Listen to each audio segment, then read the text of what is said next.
नमस्कार साथियों, मैं इंजीनियर शेख तिवारी रक्षा एकेडमी की तरफ से आपका हार्दिक स्वागत करता हूं। आज से मैं आपके लिए एक नई क्लास लेकर आ रहा हूं जिसमें हम भारत के प्रमुख स्थल, राष्ट्रीय उद्यान और बाकी सारी चीजें जो भी इम्पोर्टेंट फैक्ट्स हैं आपके एमपीपीएससी प्रीलिम्स 2020 के लिए, उसमें हम पढ़ेंगे मैप के द्वारा। और आज आप हमारे साथ देखोगे आज हमारे साथ आप सीखोगे मैप के माध्यम से कैसे चीजें याद की जाती हैं। और आज पहले लेक्चर्स पे हम बात करेंगे राष्ट्रीय उद्यान की, कि कैसे कौन कौन से भारत में इंपॉर्टेंट राष्ट्रीय उद्यान है और उन राष्ट्रीय उद्यानों को हम कैसे याद कर सकते हैं और किस प्रकार के प्रश्न पेपर में आते हैं और कौन से इंपॉर्टेंट फैक्ट हैं। हाँ, आपके लिए मैं करंट अफेयर की क्लासेस लेकर आ रहा था। अब करंट अफेयर की क्लासेस मेरी जगह आनंद सर लेकर आएंगे और मैं आपके लिए लेकर आऊंगा मैप के साथ, आपको सिखाऊंगा कि क्या चीजें, कौन से फैक्ट होते हैं। और इन फैक्ट्स के जो एमसीक्यू हैं वो आपके साथ लेकर आएंगे सौम्य सर, जैसे कि वो लेकर आ रहे थे पॉलिटी के, उसी प्रकार से वो सभी विविध मिसलेनियस महत्वपूर्ण जितने भी क्वेश्चंस होते हैं वो सारे क्वेश्चन सौम्य सर लेकर आएंगे अपने 10 के दम में। तो अब हम अपनी कमर कस चुके हैं आपके एमपीपीएससी 2020 के लिए। अब आप भी कस लीजिए और तैयारी शुरू कर दीजिए। उसके साथ साथ यदि आपने रक्षा फॉर्मूला को नहीं देखा, नहीं सीखा, तो सीख लीजिए, जो आपका अब आपके सिलेक्शन के लिए बहुत मददगार होगा। और आप रक्षा एकेडमी से जुड़ना चाहते हैं तो आप एमपीपीएससी टॉप 100 बैच के माध्यम से हमारे साथ जुड़ सकते हैं, पढ़ सकते हैं, जहां पर आपको बहुत सारी चीजें मिलेंगी। तो अब आपका समय खराब ना करते हुए हम चलते हैं अपने मैप की तरफ और मैप में देखते हैं कि आज हम क्या सीखेंगे, क्या जानेंगे और क्या समझेंगे, और किस प्रकार से कौन कौन से हमारे इंपॉर्टेंट राष्ट्रीय उद्यान हैं जिन्हें हमें जानना है, समझना है और सीखना है। तो जैसा कि आपके इस बोर्ड पर आपको दिख रहा होगा, ये एक राष्ट्रीय उद्यान में से पहला पार्ट है और इस पहले पार्ट में हमारे पास करीब 18 से 19 इंपॉर्टेंट राष्ट्रीय उद्यान है जो कि बहुत ही ज्यादा महत्वपूर्ण है, आपके पेपर में पूछे जाते हैं। क्या होता है, पिछले कुछ उसमें आपने पेपर में एमपीपीएससी के पेपर में देखा होगा कि क्वेश्चंस बन रहे हैं और आ रहे हैं, तो आपको अब याद करना है और याद करने का सबसे अच्छा तरीका होता है मैप के माध्यम से। अगर आपके दिमाग में कोई चीजें मैप से बैठ जाती हैं, फिर वो आप जिंदगी भर नहीं भूलते हो। आपको हर शब्द लाइन बाय लाइन मैप में समझ में आता है और चलता है। और हम जब मैप पढ़ते हैं, अब बात आती है कि जब हमारे सामने सबसे बड़ा सवाल ये होता है कि हम मैप की जब बात करते हैं, तो मैप की बात करने में हम चलते थोड़ा बोर्ड की तरफ चलते हैं, बोर्ड में देखते हैं। तो जब हम मैप की बात करते हैं तो मैप में हम ये समझते हैं कि आखिर हमें मैप में चीजों को पढ़ना कैसे है। देखो, अगर मैं भारत के मैप की बात करता हूं तो भारत के मैप से पहले आपको सबसे पहले क्या होना चाहिए, दिशा का ज्ञान होना चाहिए। अब जब दिशा का ज्ञान होना चाहिए तो दिशाएं हमारे पास कितनी होती हैं, आप कहोगे कि हमारे दिशाएं तो 4 होती हैं, उत्तर, दक्षिण, पूर्व, पश्चिम, north, south, east and west, 4 दिशाएं होती हैं। और बहुत सारे ऐसे धुरंधर होंगे कि उनको दिशाओं का ज्ञान ही नहीं होता, वो खड़े हो जाएंगे, उनसे पूछो उत्तर किधर है, तो वो कंफ्यूज होते हैं कि भाई उत्तर है किधर। वो उत्तर को दक्षिण बना देते हैं, दक्षिण को उत्तर बना देते हैं, पूर्व को पश्चिम बना देते हैं, पश्चिम को पूर्व बना देते हैं। मेरे साथ भी ऐसा होता था, लेकिन मैंने चीजों को, दिशाओं को समझना, जानना सीखा। उसी तरीके से आप भी दिशाओं को समझो, जानो और सीखो, क्योंकि बिना दिशा के आप किसी मैप को नहीं समझ सकते, नहीं जान सकते। तो चलिए, मैप की बात करें तो सबसे ऊपर क्या होता है, नॉर्थ साइड होता है। और नॉर्थ की बात करें तो ऊपर नॉर्थ साइड में क्या होता है, जम्मू एंड कश्मीर होता है। इसके बाद अगर मैं बात करूं तो मैप में नीचे की तरफ क्या होता है, साउथ होता है। और साउथ की बात करें तो सबसे नीचे आपको क्या मिल जाते हैं, या एक साइड पे केरल मिलता है और एक साइड पे क्या मिलता है, तमिलनाडु। अब मैं ना दक्षिणतम ना मैं उत्तरतम बिंदु की बात कर रहा हूं, ना दक्षिणतम बिंदु की बात कर रहा हूं, ना पूर्वी बिंदु की बात कर रहा हूं, ना पश्चिमी बिंदु की बात कर रहा हूं। मतलब कि ना तो मैं पूर्वी बिंदु ना पश्चिमी बिंदु, मैं किसी की बात नहीं कर रहा हूं, मैं राज्यों की बात कर रहा हूं कि अगर भारत का मैप मेरे पास है तो सबसे ऊपर क्या है, जम्मू कश्मीर है, सबसे नीचे क्या है, एक साइड पे केरल, एक साइड पे तमिलनाडु है। उसके बाद अगर इधर चलो तो इधर आपको क्या मिल जाता है, इधर आपको मिल जाता है असम, असम के बाद इधर ही मिल जाएगा आपको नागालैंड। तो इस बिंदु पे, पूर्वी बिंदु में क्या मिल जाते हैं? असम और नागालैंड मिल जाते हैं। अगर इस बिंदु में बात करो तो इधर आपको राजस्थान मिल जाएगा, पंजाब मिल जाएगा, और ये क्या कहलाएगा? आपका पश्चिम भाग कहलाएगा। अब मैप को समझने के लिए आपको ये चीज भी समझ में आनी चाहिए कि क्या होता है। अब मैं आपसे पूछ लूं पूर्वोत्तर राज्य, तो पूर्वोत्तर राज्य, तो यदि मैं मैप की बात करूं तो ये वाला पूर्व और उत्तर के बीच वाला पॉइंट क्या हो गया? पूर्वोत्तर हो गया। उसी तरीके से दक्षिण और पूर्व के बीच का पॉइंट क्या हो गया? दक्षिण पूर्वी हो गया। अगर पश्चिम और दक्षिण के बीच का पॉइंट बात करूं तो क्या हो गया? दक्षिण पश्चिम हो गया। और अगर मैं बात कर लूं पश्चिम और उत्तर की तरफ तो ये पश्चिमोत्तर या फिर पश्चिम उत्तर भाग हो गया। तो एक मैप को समझने के लिए हमें इस तरीके से चलना पड़ता है। अब ये जैसे भारत का मैप है, भारत के मैप को ऐसे बांट दो 4 भागों में।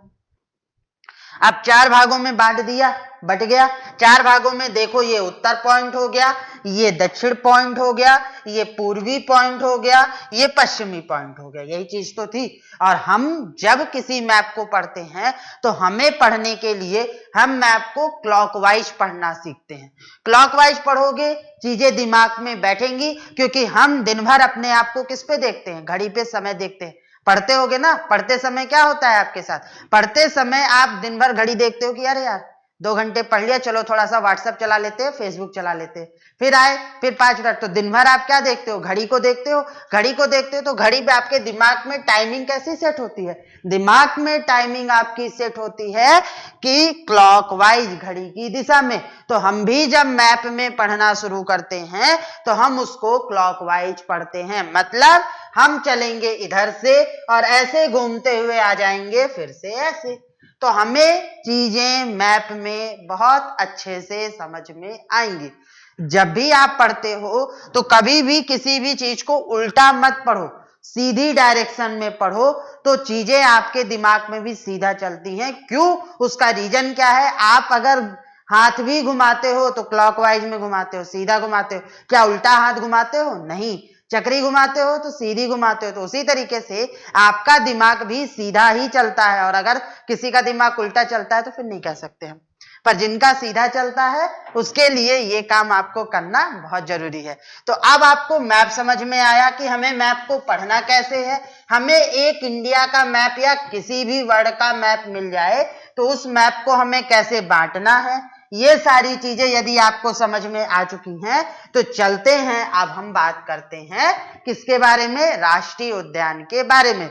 और राष्ट्रीय उद्यान में बढ़ने से पहले यदि आपने हमारा कोर्स नहीं खरीदा है तो खरीद लीजिए, क्योंकि अब हम कमर कस चुके हैं। किसके लिए? एमपी अप्रैल 2020 में जो एमपीपीएससी का सिलेक्शन वो पेपर होने वाला है उसके सिलेक्शन के लिए। तो आपको भी हमारे साथ जुड़कर सिलेक्शन लेना है तो जुड़ जाइए, क्योंकि 60 से 70% कोर्स हमारा कंप्लीट हो चुका है। अब शुरुआत करते हैं। तो मैंने क्या कहा कि पहले हम इसको कितने भागों में बांटेंगे? 4 भागों में। शुरुआत कहां से करेंगे? नॉर्थ से। अंत भी कहां होगा? नॉर्थ में। कैसे चलेंगे? क्लॉकवाइज। तो अब हम घड़ी की दिशा में चलते हैं। तो देखो, पहला मिल गया आपको डाची ग्राम। डाची ग्राम कहां पर है? आपका जम्मू कश्मीर में। तो डाची ग्राम राष्ट्रीय उद्यान कहां पर है? जम्मू कश्मीर में है। जम्मू कश्मीर में है तो आपको अब क्या करना है कि अब इसकी खासियत भी पता करना है। तो याद क्या हुआ कि डाची ग्राम कहां है? सबसे ऊपर उत्तर में। कहां पर? जम्मू कश्मीर में। तो अब जब ये डाची ग्राम जम्मू कश्मीर में है तो इसकी खासियत क्या है कि ये किसके लिए फेमस है? तो आपने सुना होगा केसर। केसर सुना है। केसर कहां पाई जाती है? जम्मू कश्मीर में। तो केसर अगर जम्मू कश्मीर में पाई जाती है तो ये किसके लिए फेमस है? चीतल के लिए और कस्तूरी मृग के लिए।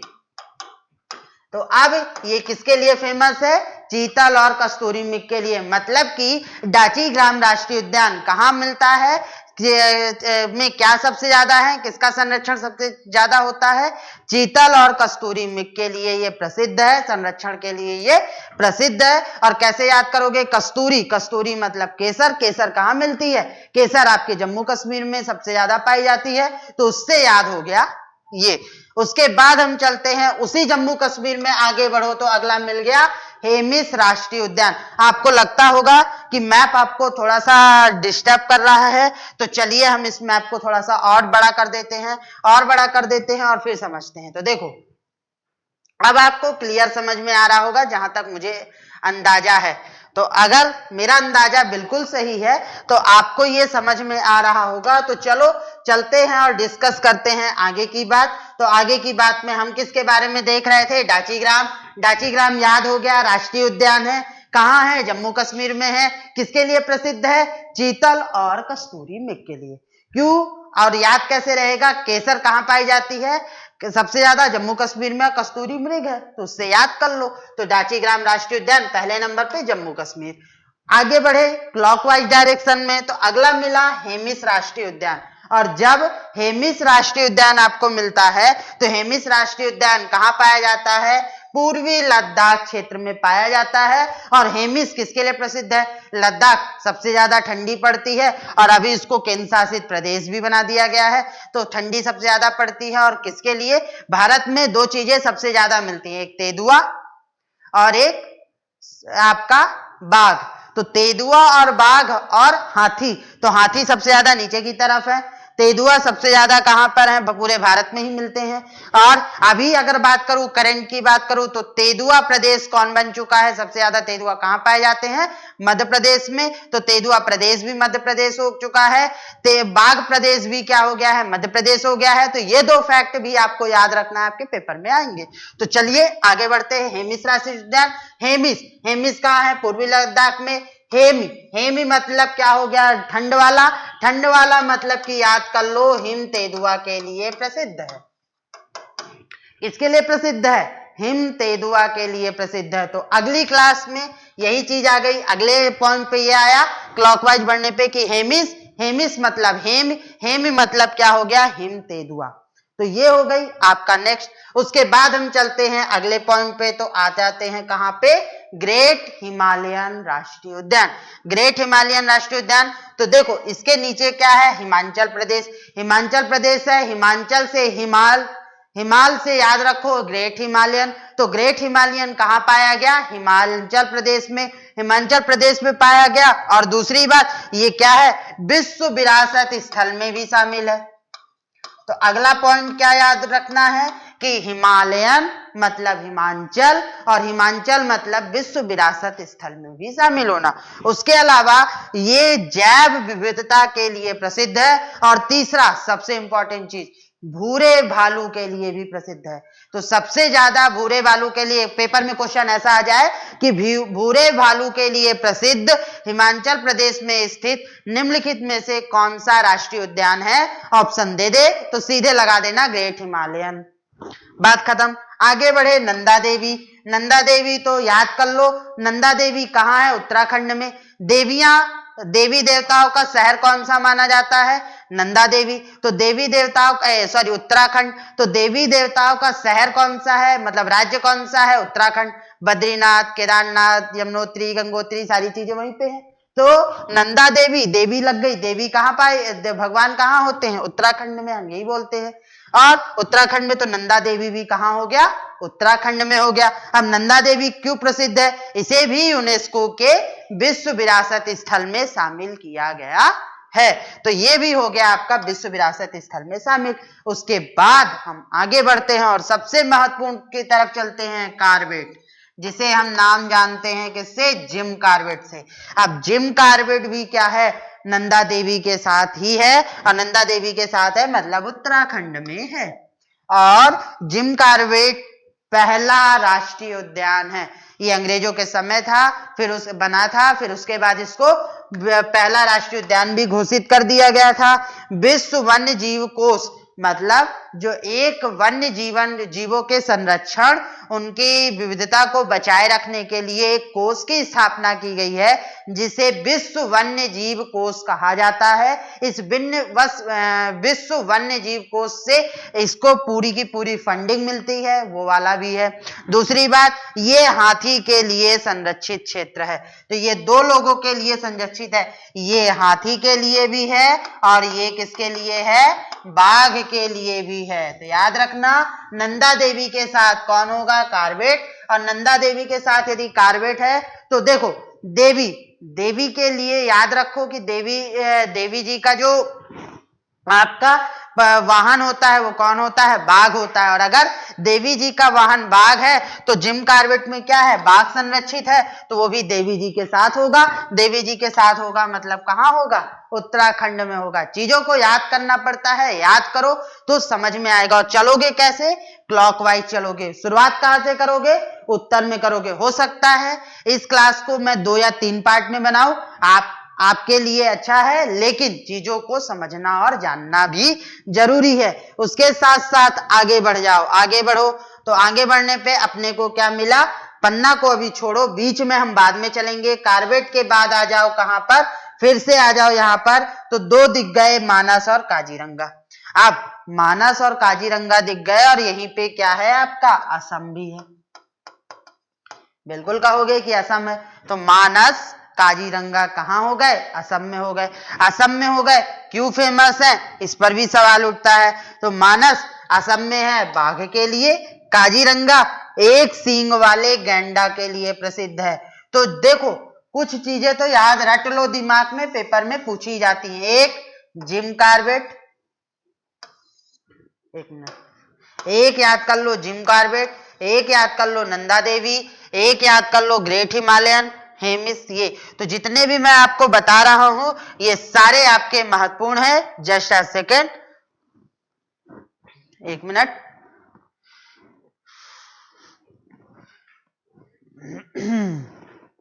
इमेज में चलते हैं, बोर्ड खुल जाएगा।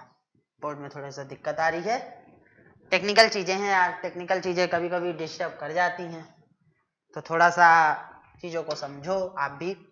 तो चलो, चल रहे थे अपन किसके बारे में समझ रहे थे, हम समझ रहे थे मानस और काजीरंगा।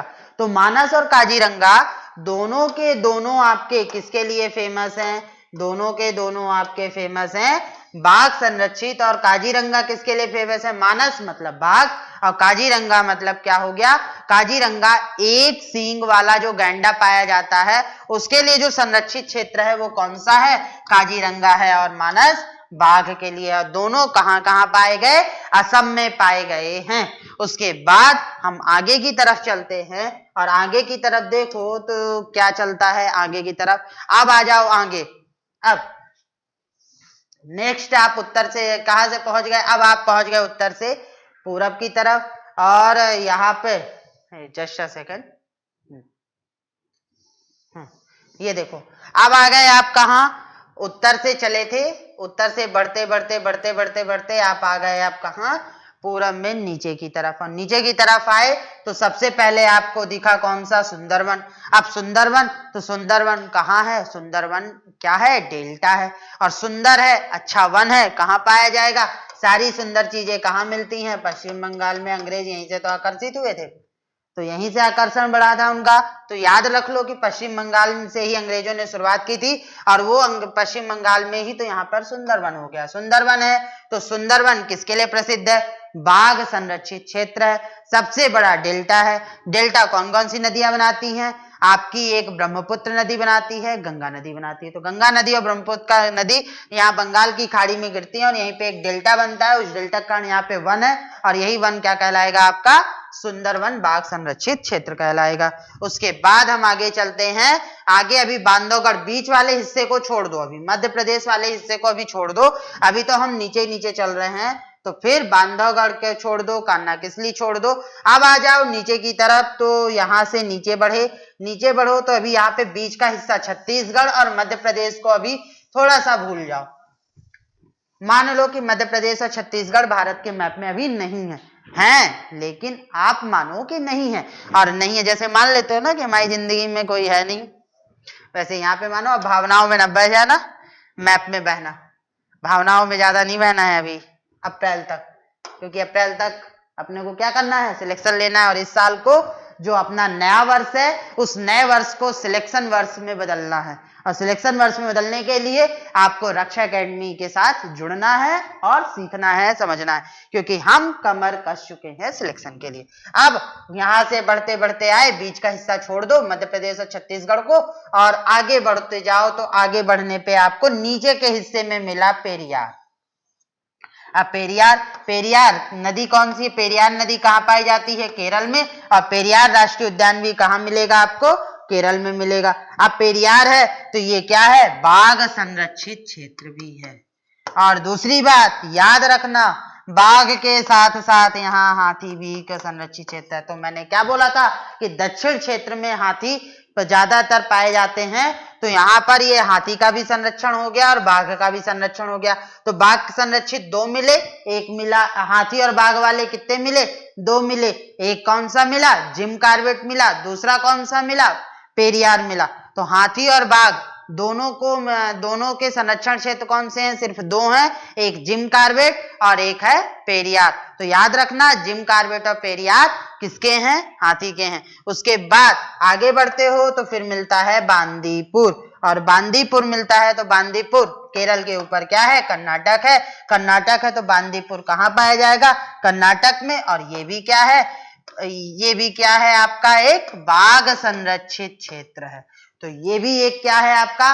बाघ संरक्षित क्षेत्र हो गया। तो अब आपको समझ में क्या आया? आपको समझ में ये आया कि हम चल रहे थे ऊपर से, बढ़ते गए नीचे की तरफ आए, और मैं इस उम्मीद के साथ कि आपको मैप के द्वारा चीजें याद हो रही होंगी, वह तो फैक्ट सुनते जाना, समझते जाना, और इसके नोट्स पाने के लिए, इस मैप को पाने के लिए, ये सुंदर सा अच्छा सा मैप आपके सामने दिख रहा है ना, इसे पाने के लिए आपको रक्षा एकेडमी का ऐप डाउनलोड करना पड़ेगा, क्योंकि रक्षा एकेडमी ऐप के अलावा ये आपको कहीं भी अवेलेबल नहीं होगा। या तो आप इस सुंदर से, अगर ड्राइंग अच्छी है तो सुंदर सा अच्छा सा मैप अपने कॉपी में बना लो, या अगर ड्राइंग अच्छी नहीं है तो सुंदर सा अच्छा सा मैप ढूंढने के लिए रक्षा एकेडमी ऐप पे पहुंच जाओ।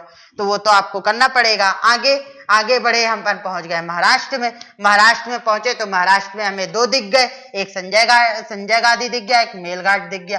अब महाराष्ट्र किसके है? समुद्र के किनारे है तो घाट भी होंगे। घाट होंगे तो एक याद कर लो मेलघाट और एक याद कर लो संजय गांधी। अब मेलघाट की बात करो तो मेलघाट क्या है? बाघ संरक्षित है। और संजय गांधी की बात करो तो संजय गांधी भी आपका क्या है? महाराष्ट्र में है, बाघ संरक्षित है। तो दोनों चीजें आपको याद हो गई, एक मुंबई के आसपास है और एक इधर नागपुर के आसपास है। अब आगे बढ़कर आए तो सबसे महत्वपूर्ण मिला अपने को कहां पे?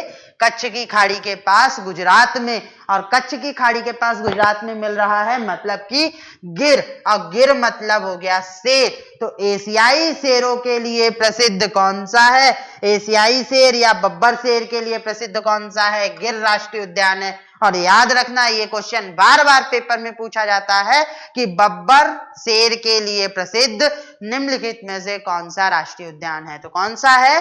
गिर राष्ट्रीय उद्यान है। किसके लिए?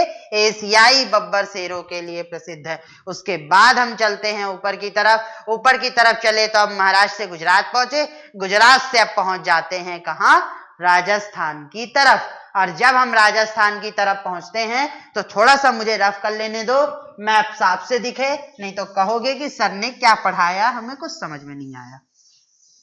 तो चीजों को समझना पड़ता है, सीखना पड़ता है और ध्यान देना पड़ता है, बातों पे ध्यान देना, क्योंकि यहां पर आप अगर मेरी बातों पर ध्यान नहीं दोगे तो चीजें भूलेंगी, याद नहीं रहेंगी। और जैसा जैसा मैंने बताया है आपको घर पे बैठकर मैप में बनाना है। आपको ब्लैंक मैप उठाना है, सारे फैक्ट्स को दिमाग में जितना मेरे से सुना है करना है, या फिर मैप खरीद कर रख लो। अब आपकी मैप की क्लास डेली आपको YouTube पे मिलेगी नए वर्ष की इस शुरुआत के साथ। तो आप अब मैप खरीद कर रख लो और मैप के साथ आपको क्या करना है? चीजों को समझना है। मैं डेली अगले दिन की क्लास आज बताकर जाऊंगा कि मैं कल की क्लास में आपको मैप के माध्यम से क्या पढ़ाऊंगा। तो आप उस मैप को अपने साथ रखना, मेरी क्लास देखना और मैप में ड्राइंग करते चलना। क्यों? इससे फायदा ये होगा कि आप देखोगे, सुनोगे और फिर मैप बनाओगे तो जल्दी से चीजें आपके दिमाग पे बैठ जाएंगी। और फिर सौम्य सर आएंगे तो इसके ऑब्जेक्टिव लगवाएंगे, और अगर इसके ऑब्जेक्टिव सौम्य सर लगवाएंगे तो वैसे भी आपको पता है वो बहुत अच्छे ऑब्जेक्टिव लगवाते हैं, तो आपका सारा का सारा तो याद हो जाना है। तो जल्दी से आगे बढ़ते हैं, 2 और बचे हैं, फिर उसके बाद मध्य क्षेत्र की ओर चलते हैं। तो 2 देखो, तो राजस्थान में हम घूम रहे थे, हम भारत का दर्शन कर रहे थे, हमने जम्मू कश्मीर से शुरू किया और सारे राष्ट्रीय उद्यान घूमते हुए चले आए। अब जब सारे ऊपर से घूमते हुए चले आए तो हम महाराष्ट्र से होते हुए, गुजरात से होते हुए कहां पहुंच गए? राजस्थान की तरफ पहुंच गए। और अब राजस्थान में पहुंचे तो हमें दो दिख गए, एक सरिस्का दिख गया, एक रणथंभौर दिख गया। अब सरिस्का और रणथंभौर दोनों कहाँ है? राजस्थान में है। क्यों प्रसिद्ध है? एक बाघ संरक्षित है और ये करंट के लिए महत्वपूर्ण है क्योंकि इसका नाम बदलकर राजीव गांधी उद्यान कर दिया गया है। तो इसका नाम क्या बदलकर किया गया है? रणथंभौर का राजीव गांधी उद्यान। तो याद रखना कि राजीव गांधी राष्ट्रीय उद्यान नाम किसका रख दिया गया है? रणथंभौर का। और सरिस्का भी एक क्या है? बाघ संरक्षित क्षेत्र है। तो अब आपका काम क्या है? पूरे मैप को देखकर बनाना, समझना, सीखना, ये था। अब हम आगे बढ़ते हैं और आगे बढ़ने से पहले, मध्य क्षेत्र की तरफ जाने से पहले, अब नए वर्ष के साथ इसको सिलेक्शन वर्ष में बदलने के लिए आप रक्षा एकेडमी के साथ जुड़िए, सीखिए, पढ़िए। आपको कोर्स लेना है ले लीजिए, नहीं लेना है मत लीजिए, पर आप रक्षा एकेडमी का यूट्यूब चैनल सब्सक्राइब कर लीजिए क्योंकि बहुत सारी अच्छी अच्छी चीजें अब आपको यहाँ पे मिलेंगी। और अगर मेरा एफर्ट आपको पसंद आता है तो लाइक और कमेंट जरूर कीजिए और ज्यादा से ज्यादा लोगों को शेयर भी कीजिए। और जानने के लिए कि अगले दिन मैप में मैं क्या पढ़ाऊंगा उसको एक दिन पहले बता दूंगा। तो अगर आप मैप को रखते हो तो मैप रखो जिससे कि आप मेरे साथ उस मैप की ड्राइंग कर सको। आगे सरिस्का और रणथंभौर हो गया। अब हम भारत दर्शन में पूरा घूम लिया ऊपर से चारों तरफ। अब हम आ गए किसमें? बीच वाले भाग में। बीच वाले भाग में आए तो अब हमें यहाँ पर 3 मध्य प्रदेश के दिख गए और एक दिख गया छत्तीसगढ़ का। मध्य प्रदेश का पहला दिखा कौन सा? पन्ना टाइगर रिजर्व। और इस बार पन्ना टाइगर रिजर्व से आपके क्वेश्चन बनेंगे और आपसे पूछा भी जाएगा। क्यों? क्योंकि 18 जैव स्थलीय जो होते हैं उसमें शामिल हो गया है। पन्ना टाइगर रिजर्व किसमें शामिल हो गया है? जो 18 जैव वन्य स्थलीय हैं उसमें शामिल हो गया है नवंबर 2013 में। और दूसरी बात, पन्ना टाइगर रिजर्व में क्या है? बाघ के लिए संरक्षित क्षेत्र है। दूसरी बात, आपके कहां पर है? छतरपुर शहर में। और सबसे ज्यादा कहां है? मध्य प्रदेश में। इसे भी वन्य जीव कोष द्वारा फंडिंग मिलती है। तो वन्य जीव कोष द्वारा फंडिंग किसको मिलती है? पन्ना को। आगे बढ़ो, बांधवगढ़।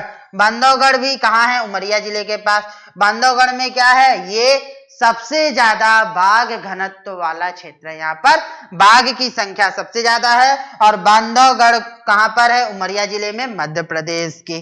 तो मध्य प्रदेश के तो जिले भी याद होने चाहिए। तो पन्ना कहां मिल गया? पन्ना में, पन्ना जिले में। बांधवगढ़ कहां मिला? उमरिया जिले में। तो बांधवगढ़ और पन्ना हो गए। उसके बाद हम चलते हैं कान्हा किसली की तरफ। तो कान्हा किसली भी क्या है? आपका एक बाघ संरक्षित क्षेत्र है। कान्हा किसली क्या है? आपका एक बाघ संरक्षित क्षेत्र है। और कहाँ है? मध्य प्रदेश में। और अगला लास्ट बचा इंद्रावती। इंद्रावती कहाँ पाया गया? छत्तीसगढ़ में पाया गया। तो छत्तीसगढ़ में पाया गया। तो छत्तीसगढ़ में ये भी क्या है? बाघ संरक्षित क्षेत्र। तो इस प्रकार से आज के मैप में हमने पहले पार्ट में ये जाना कि कौन कौन से आपके 18 या 19 राष्ट्रीय उद्यान है और कहां कहां पे है और हमें इसको मैप में कैसे याद करना है। किसी भी चीज का मैप पढ़ना, पहले आप उसको 4 भागों में बांट लेना। 4 भागों में उत्तर, दक्षिण, पूर्व, पश्चिम बांट लिया। उसके बाद क्या करना है? हम दिन भर घड़ी देखते हैं। तो दिन भर घड़ी देखते हैं तो हम पढ़ेंगे भी कैसे? क्लॉकवाइज पढ़ेंगे और बीच में जो बचेगा उसको सेंटर मिला लेंगे। तो सेंटर से जब आप क्लॉकवाइज पढ़ोगे और सीधा सीधा घड़ी से घूमते चले जाओ, आपको चीजें याद होती चली जाएंगी, कभी भी कंफ्यूजन नहीं होगा। और जब आप मेरे साथ मैप पढ़ो तो मैप पढ़ते वक्त आप अपना एक ब्लैंक मैप रखो। अब आपको कैसे पता चलेगा कि मैं अगले दिन कौन सी क्लास लेने वाला हूं? तो आप टेलीग्राम चैनल रक्षा एकेडमी को सब्सक्राइब कर लीजिए। वहां पर आपको ये पता चल जाएगा कि अगले दिन मैं मैप में क्या पढ़ाने वाला हूं और आप उस चैनल को सब्सक्राइब करके मैप लेकर बैठोगे, मेरे साथ मैप में सीखोगे और ज्यादा से ज्यादा लोगों को अगर मेरा बताओगे। और मेरा एफर्ट यदि आपको अच्छा लगता है तो वीडियो को लाइक जरूर करोगे। चैनल में नए जुड़े हो तो सब्सक्राइब जरूर कर लेना। क्यों? क्योंकि इस वर्ष को हम सिलेक्शन वर्ष में बदलने की तैयारी कर रहे हैं। इसी उम्मीद के साथ कि आप इस क्लास को ज्यादा से ज्यादा सराहना करोगे और ज्यादा से ज्यादा लोगों से शेयर करोगे। धन्यवाद।